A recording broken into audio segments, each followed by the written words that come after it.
The moment a team turns on its coach, not with words, but with silence. That's exactly what happened at Cleveland's practice field this week. After weeks of watching Dillon Gabriel's shaky performances and Shedeur Sanders' quiet dominance from the sidelines, the locker room finally made its choice. No speeches, no announcements, just action. Gabriel took the field for another rotation, and instantly the energy died. Receivers jogged through routes, linemen barely moved, and the field felt heavy with frustration. Then, after another overthrown pass and a deep ball that sailed into the bleachers, a single voice cut through the silence. "Here we go again with this garbage." That's when everything shifted. Shedeur stepped onto the field, chin strap tight, gloves on, eyes locked in. The mood flipped instantly. Focus returned. The offense snapped into rhythm. And in seconds, Shedeur delivered a perfect strike across the middle. The team exploded. Cheers! Helmet slaps. Chants of "That's QB1" echoed through the field. It wasn't about stats or drills anymore. It was about belief. When they walked off, everyone knew something had changed. Gabriel's isolation wasn't just symbolic. It was total. No handshakes, no nods, no support. The locker room had spoken louder than any coach ever could. And as Shedeur quietly said, "I'll let my play speak," it became clear the Browns' quarterback battle was over. Leadership had changed hands. And receivers jogged through routes, linemen barely moved, and every pass felt heavier than the last. Then came the breaking point. Gabriel missed a simple out route, followed by an overthrow that landed in the bleachers. One defensive starter muttered loud enough for everyone to hear, "Here we go again with this garbage." The silence that followed was brutal. No one defended Gabriel. No one offered encouragement. It wasn't a team anymore. It was a roster waiting for change. And that's when Shedeur stepped onto the field. Helmet buckled, eyes locked in. The atmosphere flipped instantly. Players straightened up, jogged into the huddle, and something electric filled the air. But it wasn't just about one perfect throw. It was what came after. The consistency, the calm, the confidence. Shedeur followed with a deep strike that dropped effortlessly into his receiver's hands for a touchdown. The offense roared again, this time louder, united. For the first time all season, Cleveland's players looked alive.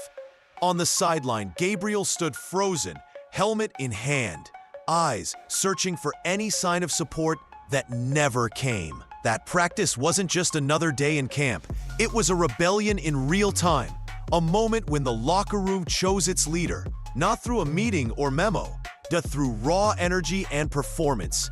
By the end, no one had to say it out loud. Everyone knew.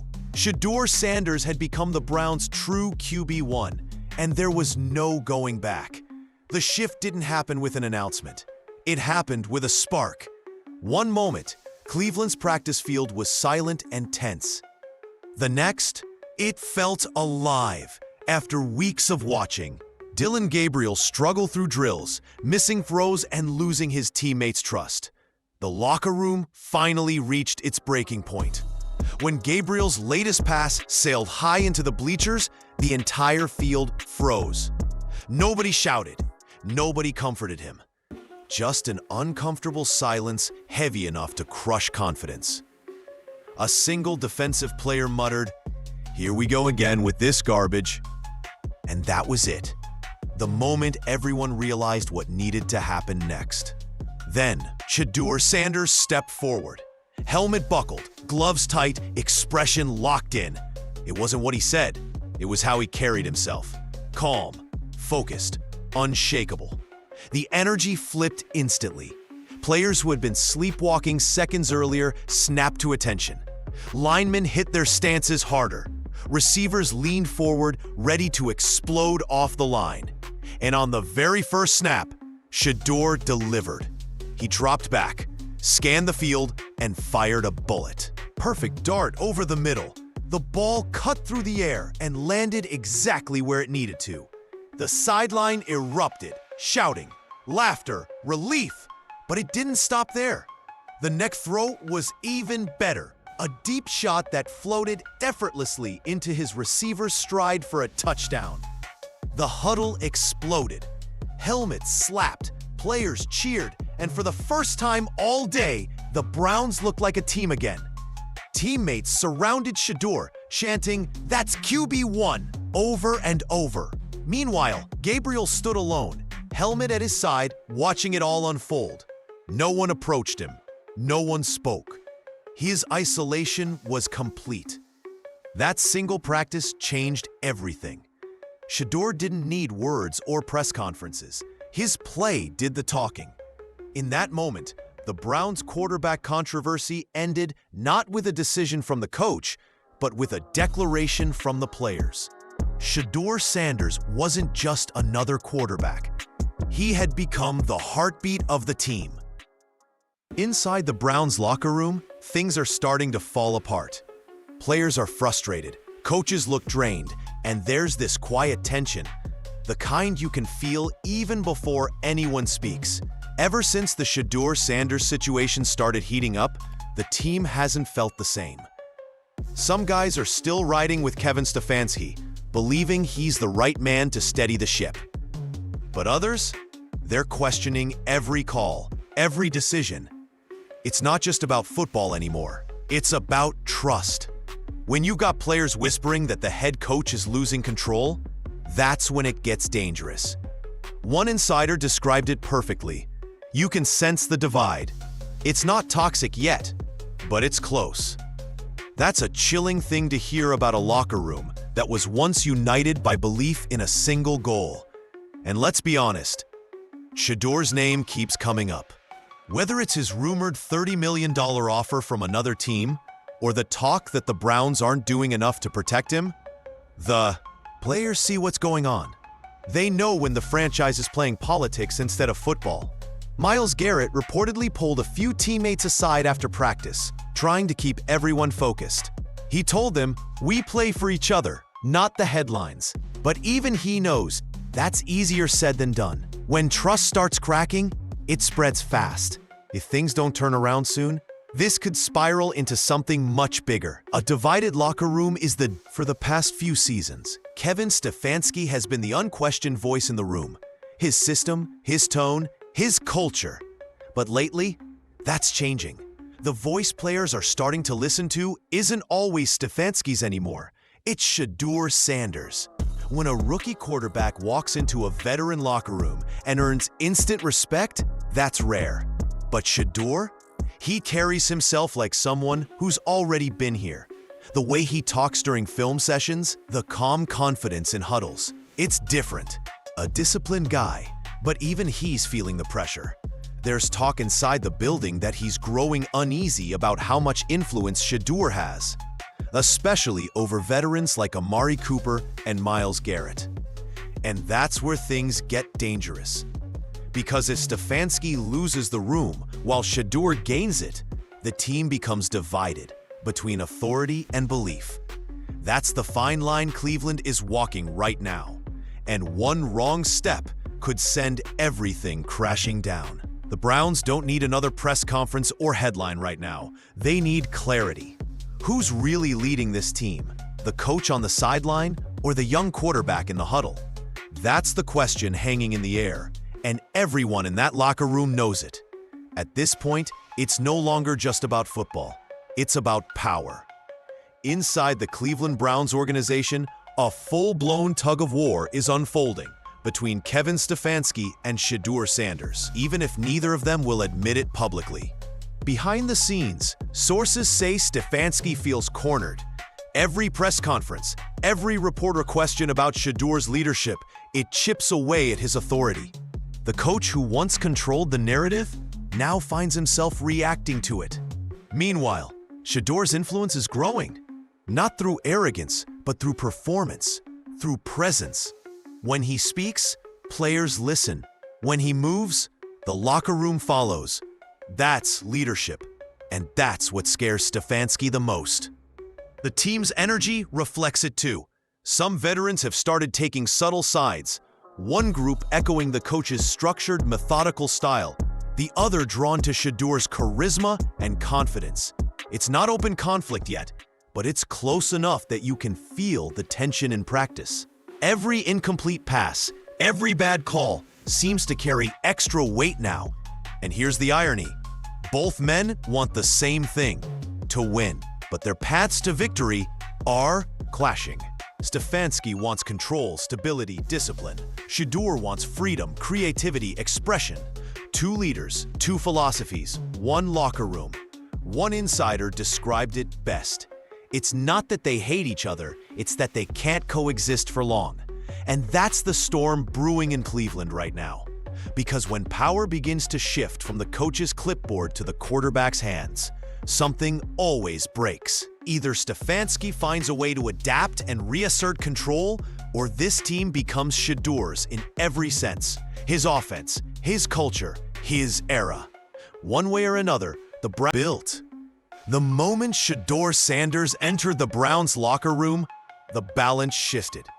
Gabriel went from being the guy to being a guy, and that change hit harder than any tackle on the field. At first, he tried to shake it off, smiling in interviews, backing up Shedeur, saying all the right things. But behind closed doors, teammates can see it. The frustration, the quiet stares after practice, the way he stayed behind long after everyone left the facility. He wasn't just fighting for snaps, he was fighting for relevance. Then came the viral clip. That one ugly play that changed everything. Social media erupted. Fans mocked, analysts piled on, and within hours, Gabriel's name became a trending topic for all the wrong reasons. Nike reportedly took notice, distancing themselves from a potential PR disaster. The deal that once looked locked in, suddenly under review. Inside the team, whispers started to spread. That Gabriel had lost confidence, that his heart wasn't in it anymore. A few players defended him, but even they knew something had shifted. The light that once defined his game was fading fast. And here's where it gets tragic. Because Dillon Gabriel isn't a villain in this story. He's a talented player who found himself in the wrong storm, at the wrong time, with the wrong spotlight. Every decision, every throw now feels like an audition he didn't sign up for. The fans want Shedeur. The media wants drama. And Gabriel? He just wants to play football again without the noise, without the shadow, without the feeling that every snap could be his last in Cleveland. But that's the cruel truth of the NFL. It doesn't wait for anyone. And as the Browns move forward, the question becomes, Sanders has the it factor. The charisma, the composure, the arm, and the media pull that turns games into headlines. But they also know benching Dillon Gabriel permanently could fracture the locker room and expose deeper cracks within the organization. Behind the scenes, the coaching staff is torn. Kevin Stefanski still believes in structure, in earning your spot, in hierarchy. But the analytics team, the marketing department, even some of the team's veterans, they see Shedeur as the future, not just of the Browns, but of their entire brand. The franchise hasn't had this kind of national buzz in years, and now they're addicted to it. And that's where the dilemma burns brightest. Do you prioritize winning now under a proven system? Or do you risk everything on a young star who could redefine the franchise or destroy it? Every decision is political now. Every play call is dissected on talk shows. Every sideline glance between Stefanski and Shedeur becomes a meme. The Browns aren't just playing football, they're living inside a soap opera, one that's being written in real time on social media. Sources close to the team say the front office is quietly pressuring Stefanski to adapt. Code word for make Shedeur the centerpiece. But for a coach who's built his reputation on discipline and control, that's not an easy pill to swallow. And Shedeur, he's caught in the middle of it all, respectful to his coach, but ready to lead. Confident, but not reckless. He knows the city wants him. He knows his teammates believe in him, but he also knows one wrong move could make him the villain in someone else's story. That's the dilemma. When talent meets politics and legacy meets ego, someone has to lose.